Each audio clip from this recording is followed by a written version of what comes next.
Queridos, vamos abrir a palavra de Deus na carta de Paulo aos Romanos, no capítulo 1, e nós faremos a leitura do verso 18 ao verso 20. Romanos capítulo 1, 18 a 20, dando continuidade à nossa série de exposições na carta aos Romanos. Romanos capítulo 1, 18 a 20. A ira de Deus se revela do céu contra toda impiedade e perversão dos homens que detêm a verdade pela injustiça. Porquanto o que de Deus se pode conhecer é manifesto entre eles, porque Deus lhes manifestou. Porque os atributos invisíveis de Deus, assim o seu eterno poder, como também a sua própria divindade, claramente se reconhecem desde o princípio do mundo, sendo percebidos por meio das coisas que foram criadas. Tais homens são, por isso, indesculpáveis. Até aqui a leitura da palavra de Deus.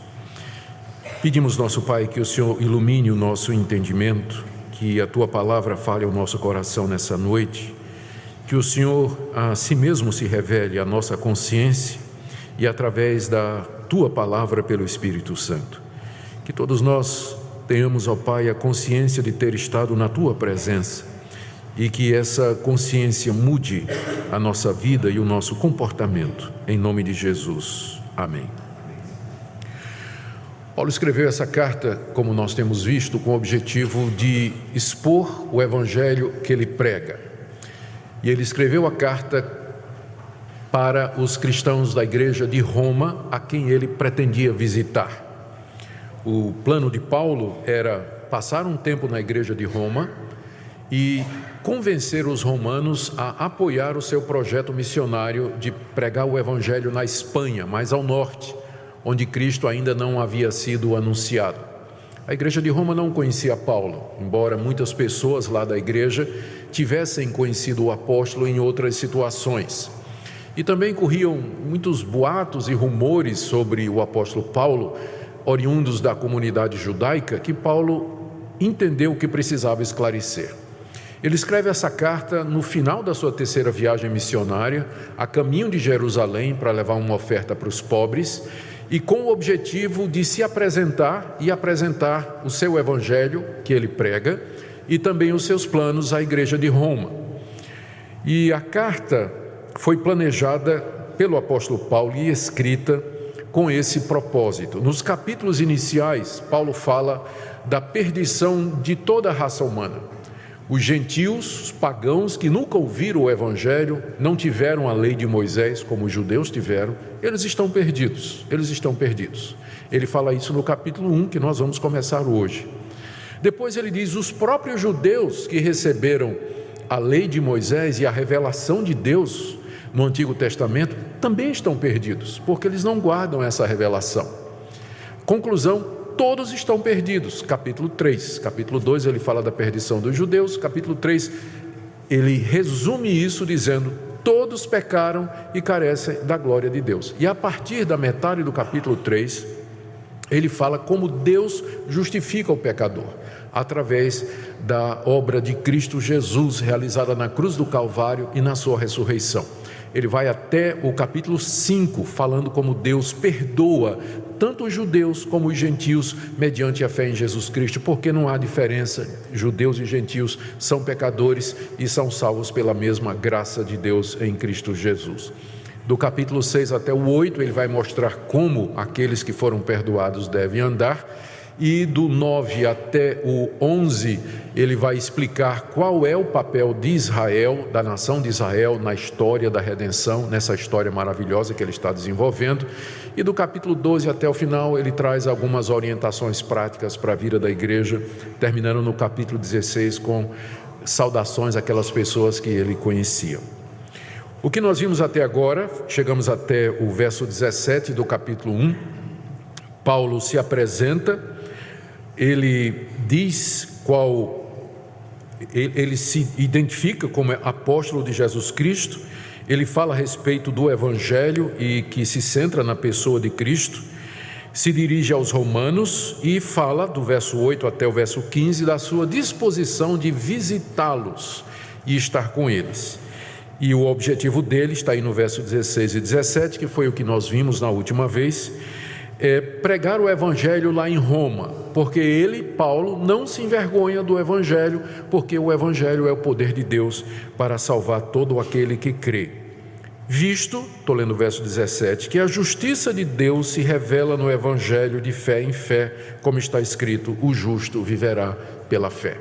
E a partir do verso 18, Paulo começa a expor a necessidade que todos têm do evangelho. Ele começa a falar do pecado da humanidade e da ira de Deus contra a humanidade. Então, nessa noite, eu queria ver com vocês os versos 18, 19 e 20, porque aqui o apóstolo Paulo fala de uma revelação que Deus fez de si mesmo na consciência de todos os homens e através das coisas que foram criadas, deixando, portanto, a humanidade indesculpável. Não tem pessoa alguma, desde o início do mundo, que possa alegar ignorância a respeito da existência de Deus e de quem é esse Deus. Todos têm esse conhecimento na consciência, no coração e brilhando ao nosso redor na natureza. Paulo fala desta revelação que os teólogos chamam de revelação natural, aqui do verso 18 até o verso 20, que eu queria ver com vocês. Essa revelação que Paulo fala do verso 18 até o verso 20 é mencionada logo depois dele ter dito no verso 17 que a justiça de Deus se revela no evangelho. A pergunta é: de que forma o pecador pode ser justificado dos seus pecados diante de Deus? Ele diz no verso 17 que essa forma, essa justiça de Deus se revela no evangelho. É no evangelho de Cristo, pela fé, que Deus justifica o pecador, recebe o pecador e o perdoa dos seus pecados. Mas enquanto Deus está revelando a sua justiça através do evangelho, porque o evangelho está sendo pregado no mundo todo, há uma outra revelação que já vem acontecendo desde a criação do mundo e desde que Deus colocou o homem nesse planeta, que é a revelação da ira de Deus. Vocês percebem o contraste aí. No verso 17, a justiça de Deus se revela no evangelho. E no verso 18, a ira de Deus se revela do céu. São duas revelações que estão acontecendo agora, nesse instante. Por um lado, o evangelho está sendo pregado ao mundo e em Cristo Jesus, Deus revela de que maneira Ele quer nos perdoar. Por outro lado, do céu, Deus revela a sua ira. Ele está revelando a sua ira. Essas duas revelações acontecem ao mesmo tempo. Elas vão levar a destinos distintos. Essa revelação que Deus faz no evangelho, ela traz perdão e vida eterna. Mas essa revelação que Deus faz na natureza e na nossa consciência é apenas para mostrar que Deus está irado com a humanidade e que a humanidade em seus pecados será condenada eternamente. Vamos ver então essa revelação. Algumas são pelo menos 4 a 5 pontos que Paulo aqui nos diz a respeito dessa revelação que Deus faz do céu. O verso 18 então nos mostra que a ira de Deus se revela do céu. A ira de Deus se revela do céu. Existe um Deus e esse Deus está irado. Existe um Deus e esse Deus está irado. E Ele revela a sua ira do céu, o local da sua habitação, do mundo espiritual, da sua existência e do seu poder. Deus mostra para o homem que Ele existe e que Ele está irado. Deus faz isso na consciência das pessoas. Por isso que o sentimento religioso é universal. Qualquer país do mundo, em qualquer época do mundo, você vai encontrar pessoas com medo de um poder superior. A prova disso é que todas as religiões elas vão incluir algum tipo de pagamento de pecado, de culpa, tentativa de apaziguar essa divindade, mas essa consciência que o homem tem de que existe algo superior faz com que ele viva aterrorizado. O sentimento de culpa é universal. Você vai encontrar gente sentindo culpa na China e nos Estados Unidos, entre os povos mais bárbaros, entre os índios que sacrificam suas crianças, que fazem sacrifícios brutais de animais. A ira de Deus se revela do céu. Deus fala na consciência do homem. Mesmo o homem mais bruto sabe lá dentro que existe um Deus e que esse Deus está irado com seus atos. A ira de Deus se revela do céu. Existe um Deus e Ele está irado. A ira de Deus não pode ser comparada com a raiva humana, que a raiva humana frequentemente envolve egoísmo, desejo de vingança, compensação. A ira de Deus é o desprazer que esse Deus santo sente diante da rebelião das suas criaturas. É o propósito determinado que Ele tem de que Ele vai punir essa desobediência e esse pecado. É a resolução imutável do seu ser em rejeitar o pecado e finalmente tratar com justiça aqueles que desafiam a sua existência e a sua autoridade. Essa é a ira de Deus, é a retribuição da sua natureza santa diante da ofensa que o pecador lhe faz. Do céu, a ira de Deus se revela, e essa revelação é feita na nossa consciência. Nós sabemos disso, por intuição. Mesmo os povos mais distantes, como eu já disse, aqueles que nunca ouviram falar de Deus ou receberam a lei de Deus, eles têm essa consciência de que há um Deus a quem eles ofenderam. Mais uma vez eu digo, a prova disso é a existência de religião, desde que o homem existe. Por que é que o homem sente necessidade de se curvar diante de um altar e tentar apaziguar um ser superior? Exatamente por isso, porque do céu a ira de Deus se revela. Segunda coisa que Paulo nos ensina aqui é que Deus está irado, estou ainda no verso 18, contra toda impiedade e perversão dos homens que detêm a verdade pela injustiça.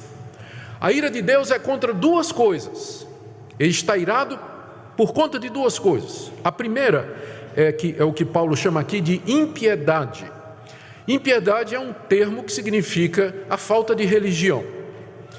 É você viver como se Deus não existisse. Uma pessoa piedosa é uma pessoa que reconhece a Deus, anda nos caminhos de Deus, adora a Deus e quer servir a Deus. Uma pessoa impiedosa é uma pessoa que não reconhece Deus na sua vida, vive como se Ele não existisse e não leva Deus em consideração. É isso que a Bíblia chama de impiedade. Impiedade. Então, a ira de Deus é contra a impiedade da humanidade, porque a humanidade não o reconhece como Deus, não o trata como Deus, não o busca, não o serve e não o adora. Mas tem outra coisa. Deus está irado não é somente contra a impiedade de toda a raça humana, mas Ele está irado, diz aqui, contra a perversão dos homens. Enquanto que impiedade fala do relacionamento do homem com Deus, perversão fala do relacionamento do homem com o homem. A perversão aqui é perverter o direito, é perverter a dignidade, perverter a justiça, é o tratamento imoral, injusto e opressor de uma pessoa com a outra. E Deus está irado contra isso também, não somente porque as pessoas não o adoram e o buscam, mas porque elas se maltratam, se odeiam, se enganam, se defraudam, se oprimem o homem, prejudicando e fazendo o seu semelhante sofrer. Então, Deus está irado contra isso, contra isso. Agora, como é que a humanidade chegou nessa situação de impiedade e perversão? Veja o final do verso 18. Ele diz assim: a ira de Deus se revela do céu contra toda impiedade e perversão dos homens que detêm a verdade pela injustiça. Eles detêm a verdade pela injustiça. A verdade é a verdade a respeito de Deus, que Ele revelou de si mesmo, quer seja na natureza, quer seja na nossa consciência. Há um Deus e esse Deus é santo, e esse Deus deve receber respeito, adoração, ação de graças de todos os povos, mesmo daqueles que nunca ouviram o Evangelho, nunca ouviram a lei de Moisés, mas esse conhecimento inato, não é, está no coração do homem. E por conta disso, o homem deveria fazer isso. Mas o que é que o homem faz com a verdade? Paulo diz aqui que o homem detém a verdade pela injustiça. Preste atenção nessa palavra deter. Ela significa literalmente manter embaixo. E a ideia aqui é de matar alguém por afogamento. Manterem alguém, pega a cabeça de alguém, empurra para baixo d'água até que vai sufocando até que a pessoa morre. É isso que a palavra deter aqui significa. O homem não pode mudar a verdade, mas ele pode sufocá-la, ele pode reprimi-la, ele pode suprimi-la. E a ira de Deus é exatamente por isso, porque ele se revelou à humanidade na criação e na nossa consciência. E o que é que a humanidade faz com o conhecimento de Deus? Empurra para baixo, sufoca, reprime, e como resultado vem a impiedade e vem a perversão. Ninguém nasce ateu. O conhecimento de Deus é inato a todo ser humano.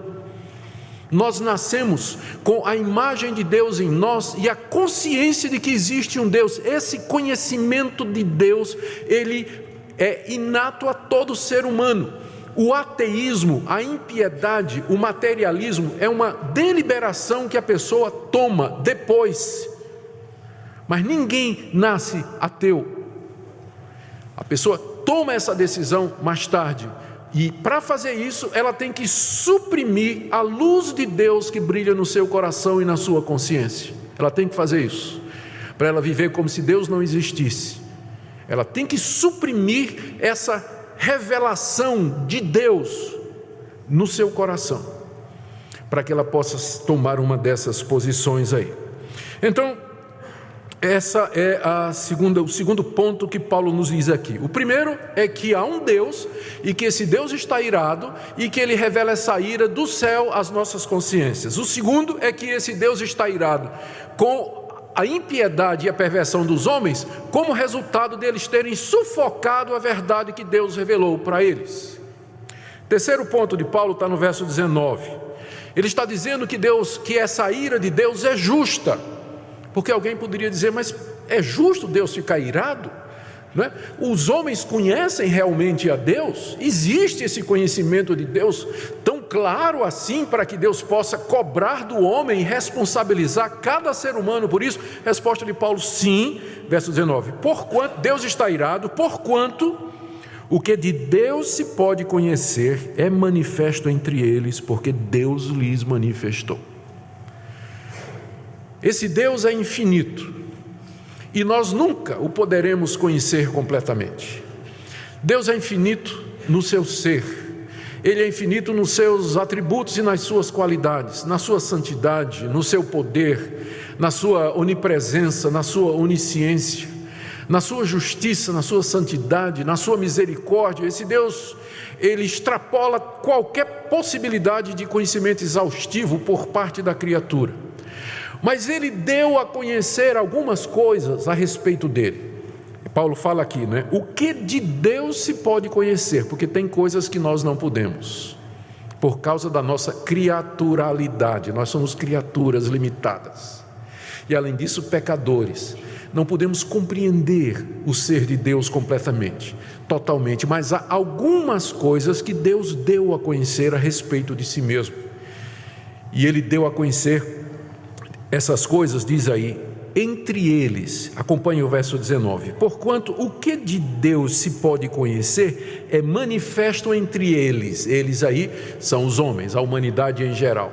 É manifesto entre eles, não é a eles, mas entre eles, com a intimação de que essa manifestação de Deus é dentro de nós, que é o que está dizendo no verso 18. A ira de Deus se revela do céu. Deus se manifestou entre nós, ou no nosso meio, dentro de nós. Esse conhecimento inato de Deus, que nós temos desde o nosso nascimento, e que é a imagem e semelhança de Deus em nós, que ainda, apesar do pecado, essa imagem permanece em nós, e é por isso que nós somos todos religiosos. Nós temos todos essa necessidade, essa consciência de que há alguém além desse mundo, alguém superior a nós, a quem nós vamos prestar contas, de quem nós dependemos. Como já dissemos aqui, não é? Essa necessidade que o homem tem de Deus e esse reconhecimento no coração que está lá dentro sufocado. Às vezes o homem descuida e esse conhecimento vem para cima, especialmente nas tragédias, não é? A pessoa vive como se Deus não existisse, mas basta acontecer uma tragédia ou um sofrimento pessoal muito grande e aí, valha-me Deus. Como alguém já disse, só existe ateu enquanto o pitbull não pula a cerca, né? Pois que o pitbull pulou a cerca, valha-me Deus, socorra-me. Não é isso aí? Alguém já disse isso. Então, esse conhecimento possível de Deus é manifesto no nosso coração, porque Deus lhe manifestou. De outra maneira, nós não conheceríamos a Deus. Você percebe que até aqui, de quem é a iniciativa? Quem é que revela a sua ira? Deus. Quem é que diz que está irado por causa da perversão dos homens? Deus. Quem é que manifesta o conhecimento de Deus? Ele próprio. Então vocês estão percebendo que se não fora essa iniciativa de Deus de se revelar a nós, a humanidade andaria em trevas. A humanidade não teria a menor ideia do que é que ela está fazendo aqui nesse planeta, quem nós somos, de onde viemos, por que é que estamos aqui, qual o propósito da vida. A humanidade andaria em trevas. Deus é quem toma a iniciativa de revelar-se, manifestar-se à humanidade, porque Ele deseja que nós o reconheçamos, que nós o amemos, que nós o sirvamos de todo o nosso coração. Terceira coisa que o apóstolo Paulo nos diz aqui, é que das coisas, ele fala a respeito das coisas possíveis de se conhecer e que Deus revelou. E está aí no verso 20. Porque os atributos invisíveis de Deus, assim o seu eterno poder, como também a sua própria divindade, claramente se reconhecem desde o princípio do mundo, sendo percebidos por meio das coisas que foram criadas. Primeira coisa, há um Deus, Ele está irado e Ele diz isso nas nossas consciências. Segunda coisa, Ele está irado contra a impiedade e perversão dos homens, porque os homens sufocaram a luz da verdade no seu coração e trocaram pela injustiça. Terceiro, Deus é justo, Ele está irado porque o que se pode conhecer de Deus, Ele manifestou ao homem, Ele se revelou na consciência e no coração humano. Agora, em quarto lugar, Deus revelou alguns atributos ou algumas coisas a seu respeito na criação. Veja o verso 20. Os atributos invisíveis de Deus, o seu eterno poder e sua divindade claramente se reconhecem por meio das coisas criadas. Aqui o apóstolo Paulo está dizendo, ele está explicando o verso 19. No verso 19, o conhecimento de Deus está manifesto em nós. Mas esse conhecimento de Deus, ele não só é manifesto na nossa consciência e no nosso coração, mas ele brilha ao nosso redor nas coisas que foram criadas, de maneira que um complementa o outro. A natureza, a criação, a beleza do universo, a sua harmonia, a sua imensidão, não faria nenhum sentido para mim se dentro de mim eu já não tivesse essa consciência de que há um Deus e que Ele é o autor disso aí. Então há uma harmonia entre a consciência que eu tenho de Deus e a criação, o mundo ao meu redor. Eu só posso olhar para a criação e deduzir que existe um Deus porque a luz dele já brilha em mim. E eu não rejeitei aquela luz, ela já brilha em mim. Então a criação, ela apenas confirma aquilo que minha consciência já diz, que há um Deus. Que há um Deus. E esse Deus, de acordo com o que a criação manifesta, Ele é um Deus cujos atributos são invisíveis. Você está vendo aí no verso 20, né? A palavra atributo significa simplesmente qualidade. Por exemplo, um dos meus atributos é que eu tenho a barba branca. Outro atributo meu é que eu uso óculos. Outro atributo meu é que eu gosto de andar de motocicleta. Outro atributo meu é que... E por aí vai. Vamos parar por aqui. Então, são as minhas, é o que me define. Atributo é o que me define, o que me caracteriza, que me torna conhecido. Então Deus tem atributos, e a Bíblia menciona vários desses atributos, desde a sua santidade até a sua misericórdia. São muitos os atributos de Deus. Alguns atributos pertencem só a Deus, como por exemplo, onipotência, onisciência, onipresença, eternidade. Só Deus tem essas qualidades. Mas alguns outros dos seus atributos Deus transmitiu para nós: inteligência, criatividade, consciência, arbítrio, sentimento, são coisas que Deus passou para nós. Nós somos feitos à imagem desse Deus. E é por isso que nós somos assim. E é por isso que, por definição, nós clamamos por Ele. Sentimos que Ele existe e percebemos que Ele existe ao nosso redor. Mas esses atributos, eles são invisíveis, porque Deus é Espírito. Espírito eterno. Ele nos deu uma coisa que Ele mesmo não tem. Ele nos deu um corpo. Embora, séculos depois, Ele resolveu assumir um corpo também na pessoa do seu Filho Jesus Cristo. Mas Deus é Espírito. E, portanto, Ele é invisível. Só que esses atributos invisíveis de Deus, essas qualidades que o olho não pode ver, elas se tornam visíveis pela nossa mente. Os olhos da mente, contemplando a criação e já tendo consciência de que existe um Deus, consegue ver que há um Deus. Os atributos invisíveis de Deus se veem claramente. Parece até uma contradição. Aquilo que é invisível se vê. Mas é o que Paulo está dizendo aqui. Aquilo que é invisível aos nossos olhos carnais, é visível pela nossa mente, pela nossa consciência. Há um Deus que criou todas as coisas e que fez todas as coisas. Os atributos invisíveis de Deus. E Paulo menciona 2 desses atributos, que estão entre aquelas coisas possíveis de serem conhecidas. O primeiro, está aí no verso 20, não é? Os atributos de Deus, a saber, o seu eterno poder. É o primeiro atributo de Deus que dá para perceber pelas coisas criadas. O eterno poder de Deus.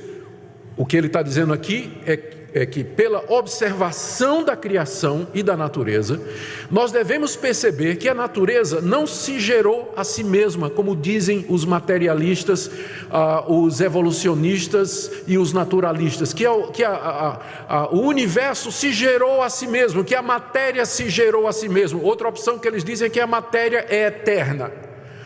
Paulo nos diz aqui que, observando a natureza, nós vemos que existe um poder eterno, que existia antes da natureza e que deu origem a ela. Que estas coisas, com esse nível de complexidade da criação, do cosmos, do ser humano, do microcosmos, do universo, das partículas subatômicas, não é? É impossível que isso veio do acaso, ou que isso foi gerado do nada, ou que o universo se gerou. Há um poder por detrás disso.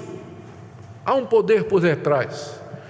Esse é um dos atributos invisíveis de Deus, que Deus nos deu a conhecer através da criação e que é percebido pela nossa consciência. Não é possível que isso que existe aí tenha surgido do nada. Há um poder eterno que antecede o universo e que deu origem a tudo isso. Deu origem a tudo isso. O segundo atributo invisível de Deus que Paulo menciona aqui é a sua própria divindade. Está no verso 20. Ele fala do eterno poder e da sua própria divindade. O que é a divindade de Deus? É uma expressão que significa simplesmente que Deus não é criado. Ele não é como nós, mas ele é totalmente outro. Ele não é limitado como nós, ele não é finito, ele não teve um começo e não terá fim. Ele não faz parte da sua própria criação. Deus não é a alma do mundo. Deus não é o mundo e o mundo não é Deus. Mas ele é divino, ele está acima da sua criação. E aliás, foi essa concepção que deu origem à ciência moderna. Vocês já se perguntaram por que a ciência moderna nasceu na Europa cristã da Idade Média e não em civilizações mais antigas e mais avançadas, como por exemplo os mesopotâmios, os egípcios, os gregos, a China? Eram civilizações bem mais avançadas e antigas do que aquela civilização europeia da Idade Média cristianizada. Mas por que a ciência moderna não nasceu naquelas civilizações e veio nascer há 500 anos atrás, ou menos, talvez 400 anos atrás, lá na Europa cristã? Eu vou dizer a razão. É que todas essas civilizações, elas eram panteístas. Elas acreditam que Deus é o mundo e o mundo é Deus. Por isso, adora a vaca, adora a árvore, adora o sol, adora a estrela. adora os animais, adora o crocodilo lá no Egito, adora o pássaro ibis lá no Egito, o boi apis lá no Egito. Os deuses são apresentados como sendo manifestações da natureza. Na mitologia grega, os deuses moravam em árvores, moravam em caverna. Tem as fadas que estão ligadas a árvores e flores. Então, nessas religiões e nessas culturas, havia, ou a visão é, de panteísmo.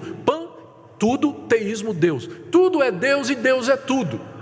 Como se Deus fosse a alma do mundo. Por isso, ninguém se atrevia a investigar os fenômenos naturais.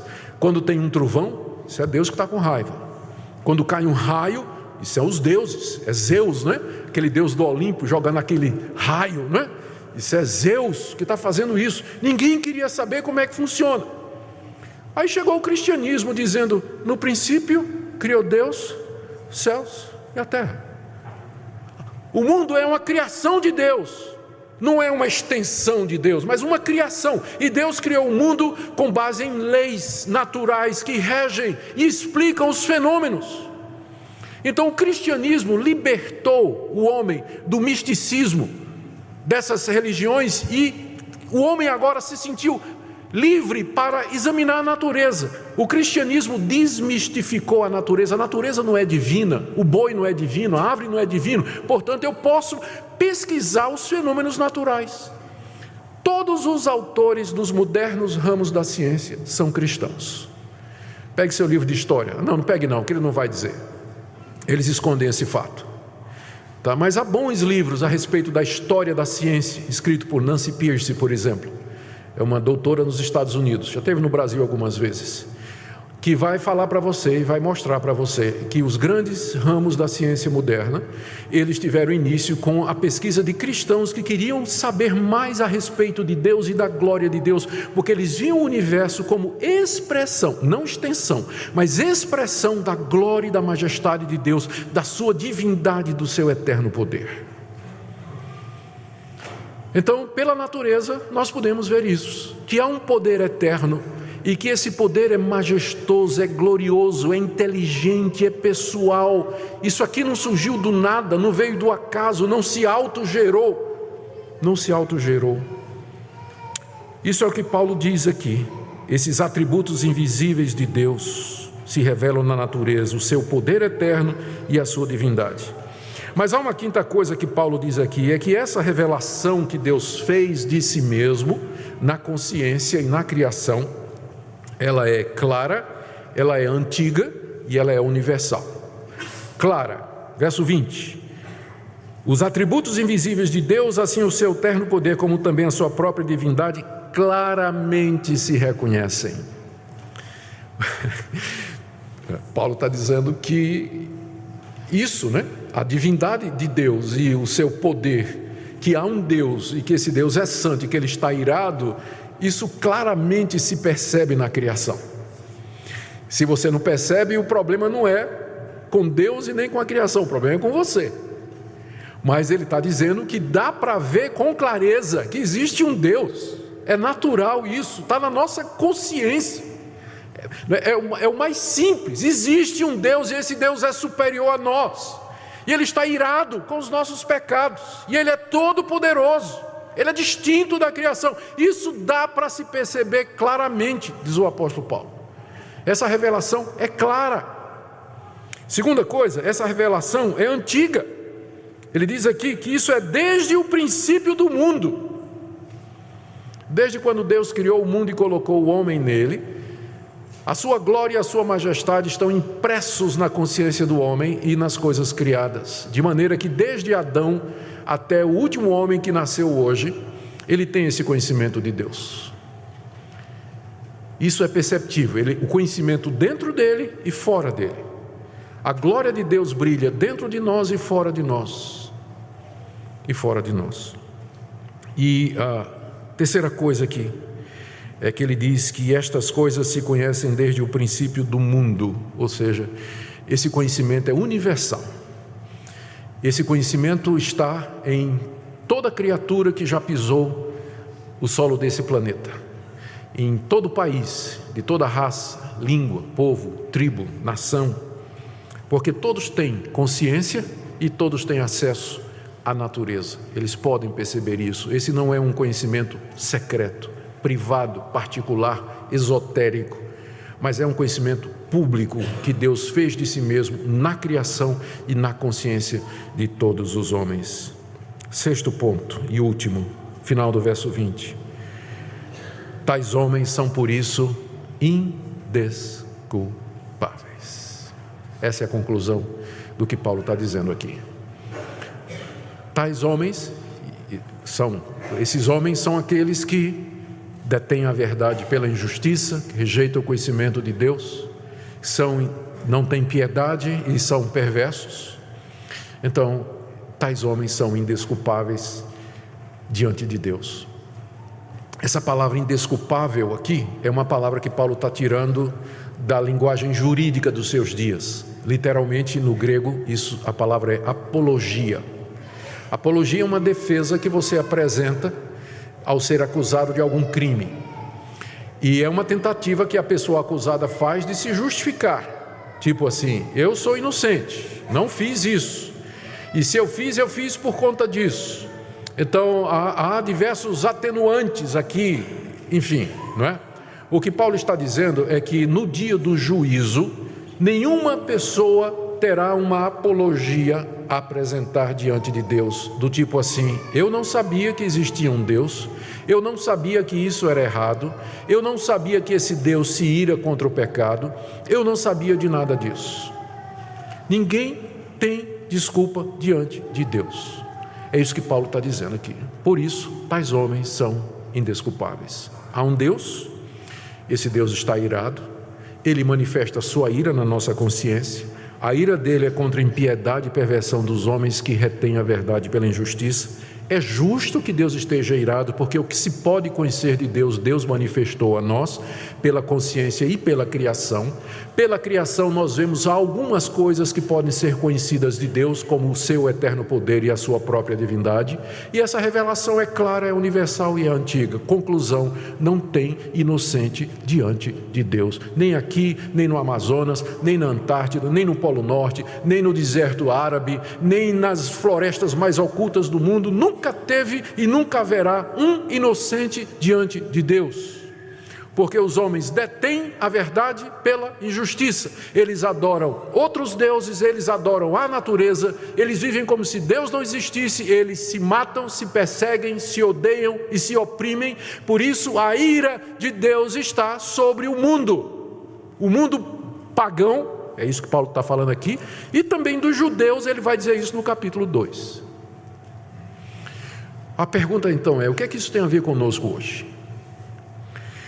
E eu quero trazer algumas implicações para nós. Eu penso que isso aqui é importante para você e para mim, para que nós possamos entender por que é preciso o Evangelho. Por que o Evangelho é necessário? Por que é preciso uma outra revelação? Essa revelação aqui da ira de Deus, ela é suficiente para deixar você sem desculpa. Mas ela não é suficiente para lhe salvar, porque ela não diz de que maneira você pode escapar da ira de Deus.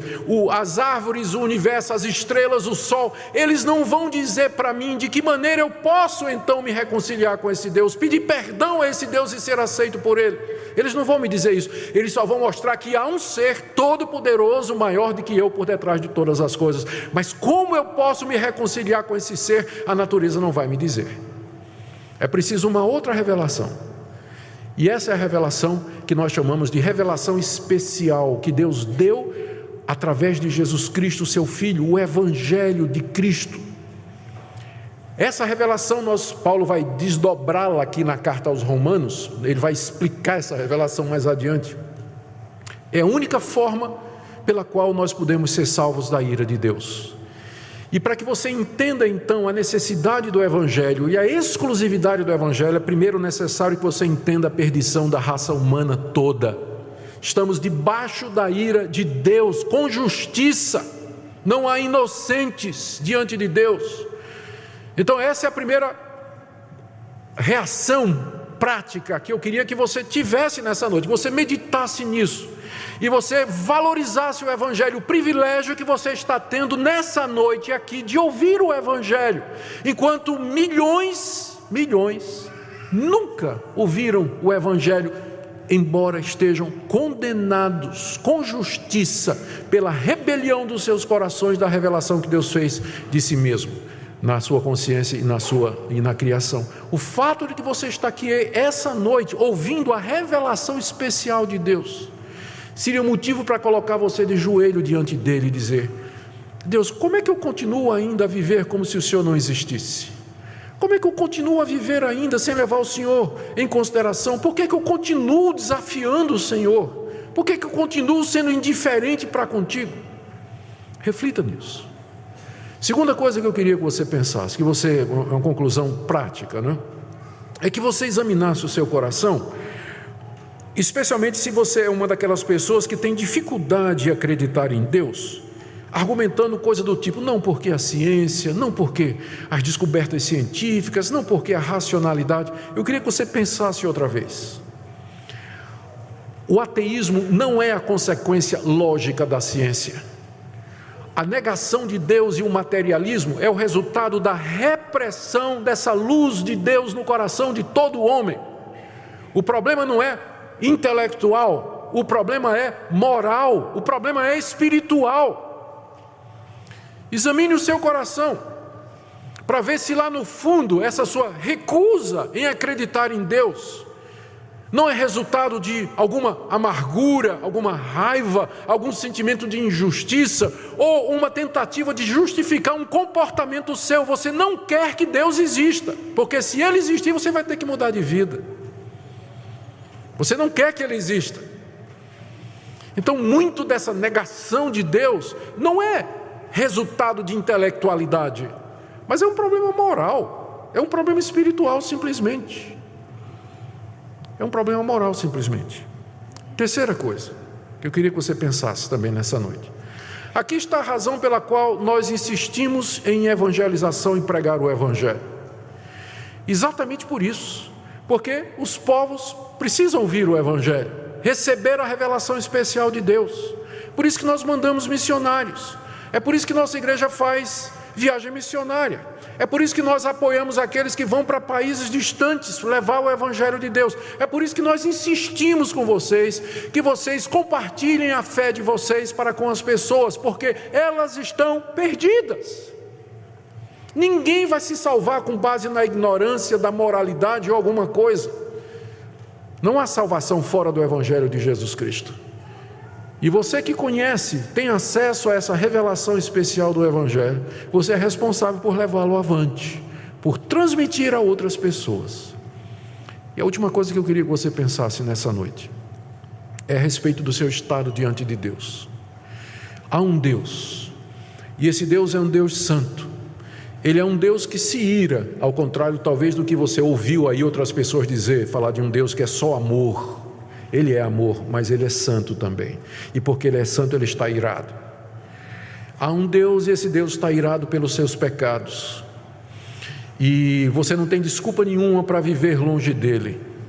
Não há nenhuma apologia que você possa oferecer para justificar a sua vida ímpia, ou a sua vida de imoralidade, ou a sua vida de materialismo, consumismo, totalmente alheio a Deus, como se Deus não existisse. Não tem nada que justifique isso. Não tem nada que justifique a sua idolatria, você adorar imagens de escultura, como se Deus pudesse ser representado, adorar outros deuses que não o Deus supremo que se revela na natureza e no Evangelho.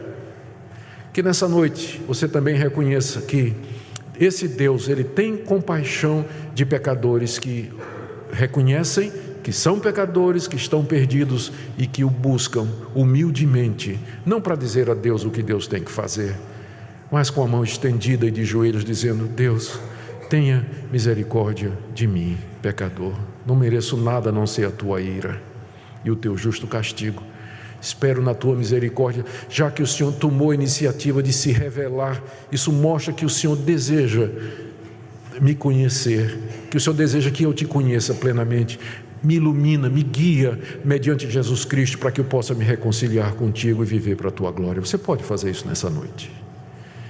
e se curvar diante do Todo-Poderoso, Criador dos céus e da terra, e aproveitar a misericórdia dele, enquanto ele ainda lhe permite viver e escutar esse Evangelho. A ele toda a glória. Amém.